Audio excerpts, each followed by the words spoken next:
Happy sensational Saturday, everyone. Good morning, good morning, good morning. Thank you all for being with us. I'm Dr. Sheka and Principal Tammy Taylor, of course. We know that you all could be doing several other things, but you're here with us and we don't take that lightly. So thank you for being with us. We are, we're educators, so our smiles are a little brighter anytime that is close to a break. And some of you may already be on break and some getting ready to go on break. We have about 2 more days until we get to the break. But we are excited to be back from Dallas, where we presented last week at our national conference, and it went really well. And thank you. Good morning thank you for joining us, Principal Hurt. And we just want to say that, your message this morning about creating other principles was very inspiring and spot on. And I have told this story multiple times that you definitely were a great part of my story in developing as a principal, because within my district, I didn't have the support or the mentorship or the guidance. I didn't have any of that. But again, because of your podcast that you do, and that I was able to see, I reached out to you. You spent 2 hours, 3 hours, multiple hours with me on the phone to make sure that I understood things. You talked about that principle that spoke life into you. You spoke life into me and, told me, hey, you know what you're doing. You got this. I'm going to help you tweak XYZ.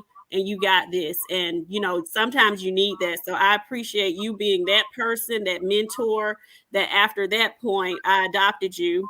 And you're, still speaking life and supporting us, Tammy as well. So thank you for what you do. We appreciate you. But before I turn it over to Tammy and I get ready to feed through to the group, I just want to say that our time in Dallas, we were very humbled and just excited about the feedback. Not that, we're trying to toot our horns that we did such an awesome job. We got a lot of great feedback and we were very humbled by that feedback. When you're presenting at a national conference for the very first time and people come up to you, and these are principals from all over the world saying, this is the best session that I attended. And we, it's a national conference. We were new, so we didn't have the best spot. We were the last 2 sessions on the last day. But people came up and said, they must have saved the best for last. They wanted to take pictures with us. So we just got a lot of great feedback, and we really were humbled and appreciative of that. And a lot of that is in part to what we do every Saturday with you all, just being able to speak life into you all, make sure we're passing on what people like Principal Hurt, Principal Kafele have mentored us, and we're just paying it forward. So thank you all, because our Saturday sessions help us for bigger presentations like we did in Dallas. Good morning, Tammy. I love your hair. Good morning. I am feeling like, oh wow, this is really looking bright this morning. She highlighted it, so I was like, whoa. When I saw myself. Oh no, it's pretty. I'm gonna feed through while Tammy finishes out the introductions. Well, thank you, Sheka. Good morning, everybody, and thank you guys so much for joining our Saturday morning R.E.A.L. Academy with Sheka and Tammy. And I just want to echo what Sheka shared. We are so super thankful for the opportunity to have presented in Dallas. And it was sort of a surreal experience for me. I had some other things going on, and I really appreciate all of the prayers and condolences that you all sent during the loss of my father-in-law. So that meant a lot. But it was such a different experience. And again, I had a lot of different things going on. So I really thought it was that was making the experience so such a humbling one. And we had to approach it with such humility, because when you're in a session and people are coming to you saying, this was absolutely amazing, this was exactly what we needed, it makes you feel like the work that you do is worth doing. And I have to just echo what Sheka said. This is because of what has been poured into us, I believe. And Principal Hurt, you certainly are a huge part of that, as is Principal Kafele. So we really want to thank you guys for your leadership and for all that you do to change the trajectory of what's happening in education and to help us to be prepared to do those kinds of things, because I think that that's what this work is really about. Is really about making that difference and providing opportunities to share, to make sure that we are changing the way that education looks for our children, because that to me becomes the bottom line. So again, thank you gentlemen so much for being such phenomenons. You guys are absolutely iconic, and we appreciate you. And we appreciate everybody who joins us on Saturday morning, because without you, Sheka and I would be talking to each other. And that's what we had prepared to do in Dallas. We thought we were in the last spot and We nobody's did. coming. We are going to just be in here presenting to one another, because this is what we came out here to do. But we appreciate you, and so thank you for being a part of the work that we are able to do.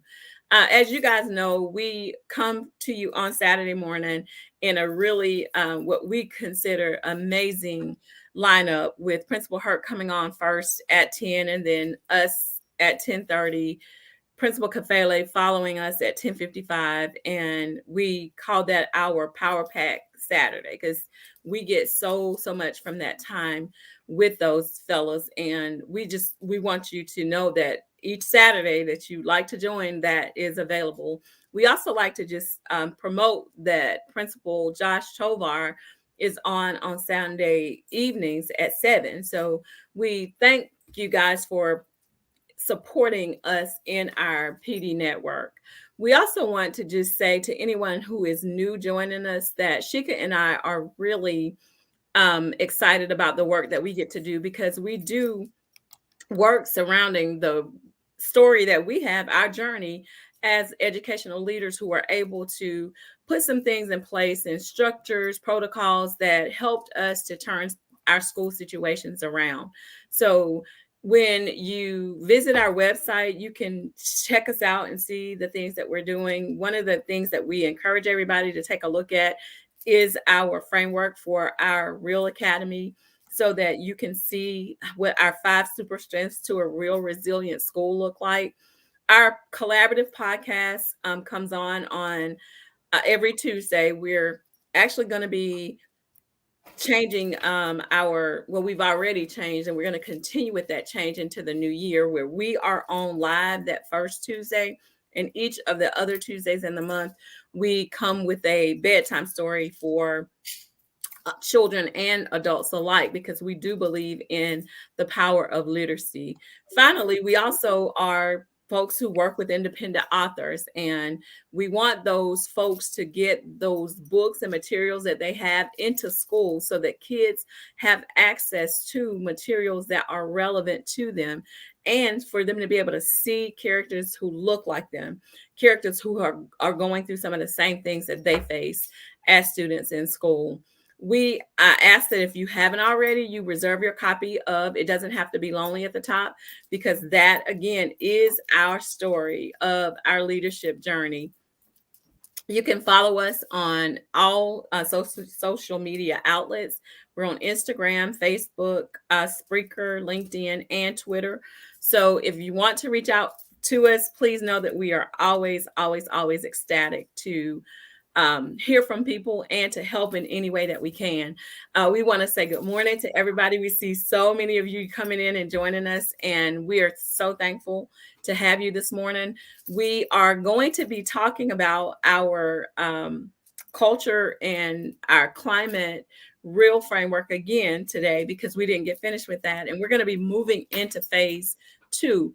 We pre-recorded last week so that you guys could hear what we were sharing with you from phase 1, but we're going to enter into phase 2 this morning, and hopefully you guys can get something that will be helpful to you from our discussion this morning.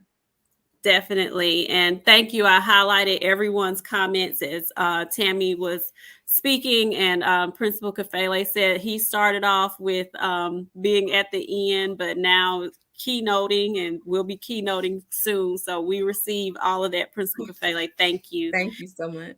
And Mr. Hicks welcoming us to the Avid family. Thank you.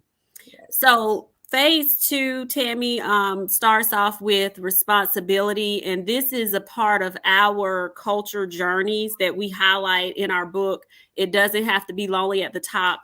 And one part of the feedback that we received from our conference down in Dallas was that most of our audience was basically principals, and what they appreciated was the fact that we were practitioners, but they really appreciated the fact that we didn't do the fluff. They said you all kept it real, which brings us full circle to our R.E.A.L. Academy that we do every Saturday. And we know that people appreciate the realness of things because you don't have time for the fluff. There's too many things going on. We have too many hats to wear. And, it's important that we really help you with that being real, because it helps you to avoid pitfalls that we may have gotten into or heard about someone else getting into. But if we can help you avoid it, that will get you to the goal much quicker. And that's the whole point of what we do. So Tammy, do you want to start off with responsibility? Sure. And just to say one other thing, Sheka, I think is really important to the context of what we try to do as not just thought partners and trust mates, but in this space. The Mhm. other thing that people really made lots of comments on was the fact that they could feel that there is genuine support where they know I have your back, and they know you have mine. And that's Mhm. more of what is needed in the arena that we currently, in the space that we occupy right now, because so many times we're at odds with one another because it makes people think that if we're in the same position, we have to be competitors rather than Exactly. um, collaborative colleagues. And that was another thing that I thought was really powerful that came from our time with the folks in our sessions. Definitely, Tammy. Responsibility is quite simple, and this is going to tie very closely and align to what Principal Hurt was talking about this morning. I love when that happens too. It's just like, oh wow, Right. And we didn't uh, even plan it. yeah, great minds. But when we start thinking about that level of responsibility that has to take place in the school, it comes from having empowered people. And we're going to talk a little bit about that next. And given those people in the school the responsibility of helping you to make that school excellent.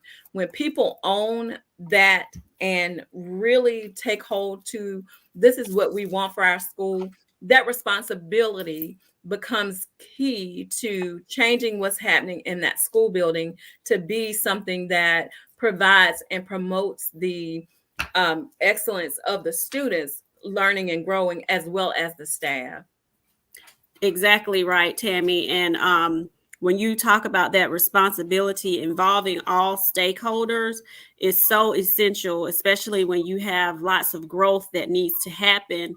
And a lot of times we fall into this pitfall of being adults and we're sitting around in PLCs and we're talking about data, but then we don't include the students or we don't include the parents who are essential in making sure that this happens. So that was a game changer for us when we started equipping the students with their data and starting student-led conferences where now you're the owner of this data. What are you going to do to be a part of this?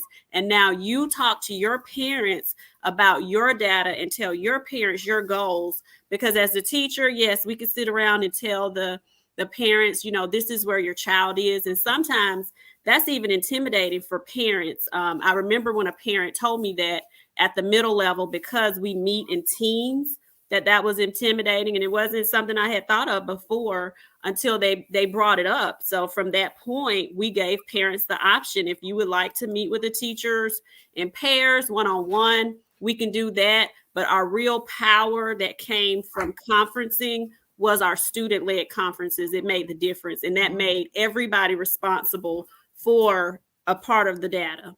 And don't you think that helps when that ownership makes the space that you occupy real? And I'm not using that. I know that sounds cliche, but it creates this realness about what you're doing, the work that you do, because when teachers own their data, like there are no excuses. We don't accept any excuses for what the data is telling us. What we do is we take that data and then we make decisions about it. And Right. when that starts at the student level and that extends to the teacher level, on into the leadership team level, then we all are doing exactly what Principal Hurt just mentioned, and that's sharing our leadership. Exactly. And we noticed that culture shift in our building when we started with the NWEA test. The students would just click through, they wouldn't care, what their scores were because there was no buy-in to it. But when we started those student-led conferences and equipped them with their data and made them responsible for explaining it to their parents, then it went from clicking through to, oh, tell Dr. Houston she didn't announce what the goal is. What's our goal that we got to meet? What am I reaching for? So then that buy-in was there, and that really made a big difference.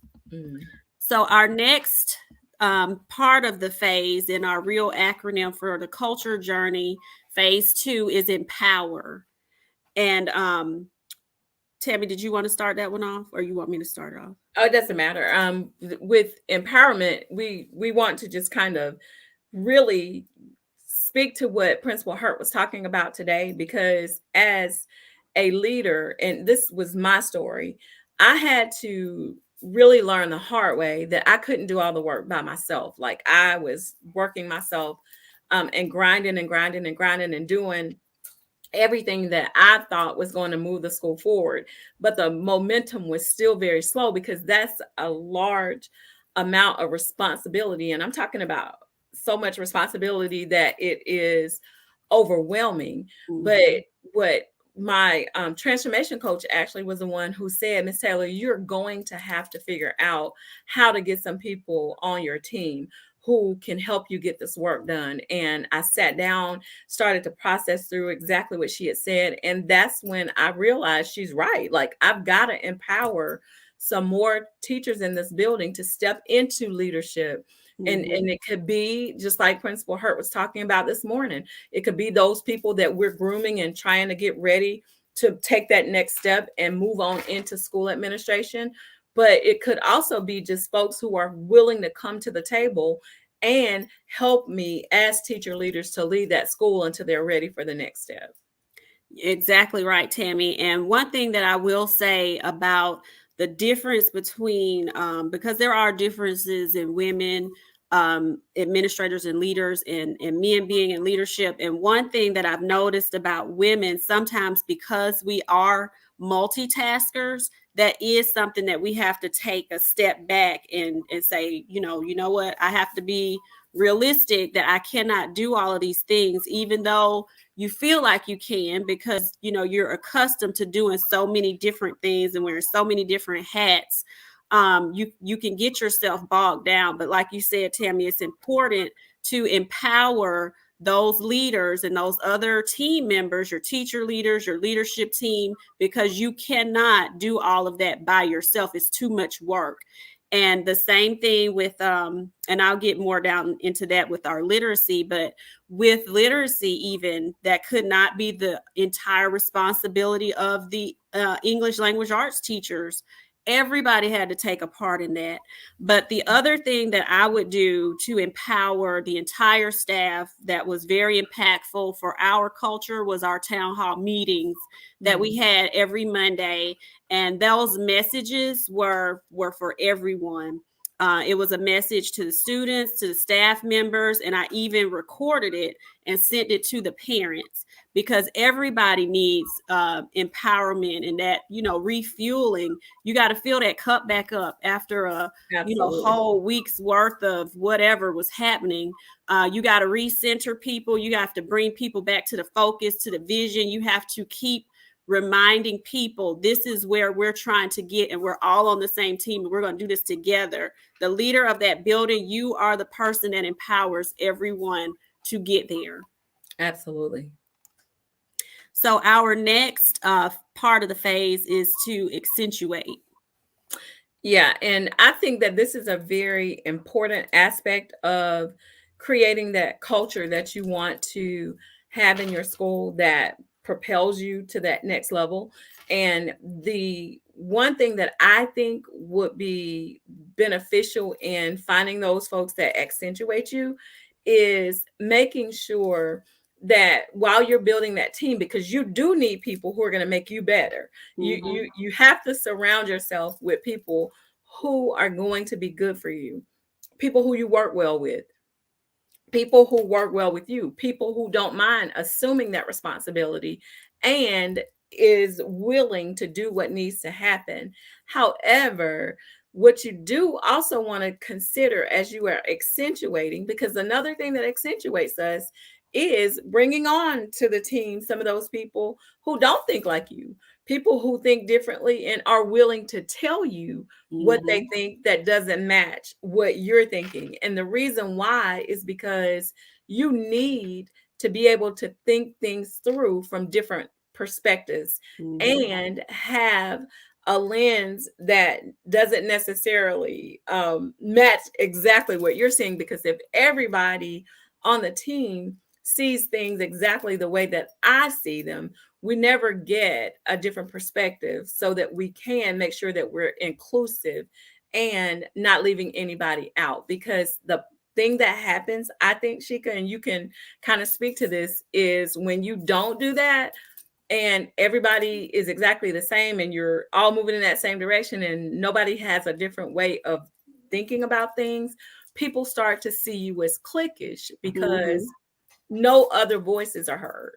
You're exactly right, Tammy. And you do need somebody that is going to challenge things. You also don't know everything, and you're not the person in every area. So you have to also have people who fill your gaps. And it can't be something where, you're insecure about that. You've got to be secure in your leadership and yourself, and just know that, hey, where I'm not good, this person is great. And you have to be able to build people up and let them, be able to shine in those areas. Some people take it as like a threat, and I think that's really the wrong approach to it. You're building your team, and when you're a good leader, you know what your shortfalls are. And when you're putting people on who have those strengths, that just speaks to your leadership abilities. So Exactly. you definitely also have to be secure in that. And Miss Lee asked about me sharing the town hall meetings. I will definitely send you that. I've emailed it to multiple people, so I don't mind sharing my whole town hall process with you. The next one, because we're getting ready to run out of time here, is our loyalty, which is very important. You have to be a person, number one, who people want to be loyal to. And for me, I think that means that your vision must be clear. You can't, have a school where no one is understanding what the vision is, or it's not clear. You have to have integrity, and you have to operate from a realm of integrity. You have to be fair, and you have to treat people with respect. You have to treat people like you want to be treated. And like Principal Hurt talked about earlier today, you have to speak life into people. You have to build people up. It's not about the fact that I'm in charge and I'm telling people what to do. It's about treating people like people. Things happen. You don't have to cut people down if they're late. Now you don't want people to be late every day. But you have to be realistic about, hey, things happen. We got you covered. It's no problem. So you have to be a person, number one, that people want to be loyal to. Right. And I think that the way that you really draw loyalty is by allowing people to see that you too are loyal. Mm-hmm. You have to demonstrate your loyalty, and I mean, to of course to your school, but also you have to be a loyal leader. Like Right. when I come back to my staff with something that is expected from the district, I don't say, oh well, the district's making us do this, or this is what the superintendent said you have to do. What Mm-hmm. I do is I present that as where we're going next. And then when they hear, because everybody talks from a different school, oh, that wasn't, we're having to do it too. Everybody has to do it. Right. The staff can look at me and say, oh, well, she didn't say that it was something that they were forcing us to do. But Exactly. just being that person who, as Sheka said, draws brings out the loyalty in others because they Mm-hmm. want to support you, they trust you, and they respect you. That to me, I think, is going to be what creates that sense of loyalty in the school. And if you respect people and people respect you, you will have loyalty from your staff, from your students, from your parents, from your Mm-hmm. community, because everybody knows that we're all on the same page. And oh my gosh, we are over time. We are. We have to do literacy, I guess, next time. Well, I was going to just quickly say that again, literacy is the undergirding thing that Tammy and I do. We provide professional development on it for teachers, for your leadership teams. It's a part of our R.E.A.L.L framework that we have. One of the ones that we enjoy a great deal. So we've partnered with the Pear Institute. They have found great value in the work that we do around literacy. Dr. Gil Nome, who is one of the associate professors for Harvard Medical School, has partnered with us and has allowed us to give out the books that he's written a grant for, the 10 Big Bets, because our Building Relationships with Books program is a part of his training, professional development that he offers around belonging. So if you are looking for things for SEL for your building on belonging, please contact us. Go to our website and fill out the contact form. We can get you your book if you're a school leader and let you know how you can work with Pear as well as with us on any of these projects. And also, the things that we talked about are a part of our book. It doesn't have to be lonely at the top. You can also purchase that from our website if you have not already. It's in the pre-order status. But that literacy part for my building was that everybody had to take part in it. It wasn't a one-person thing. Everyone had to be a part of literacy. And as Tammy said, we are over our time. So please join us on Principal Kafele's page. He has a wonderful guest today for an interview. And thank you, Josh, for your great shout out for us when we presented in Dallas and connecting us with Ricky. We appreciate you, and we appreciate all of you that join us each Saturday. Absolutely, guys. Enjoy the rest of your Saturday and have a Merry Christmas, and a Happy New Year. Yes, we as well will not be on next Saturday for Christmas. So Merry Christmas and Happy New Year. Thank you. Bye-bye.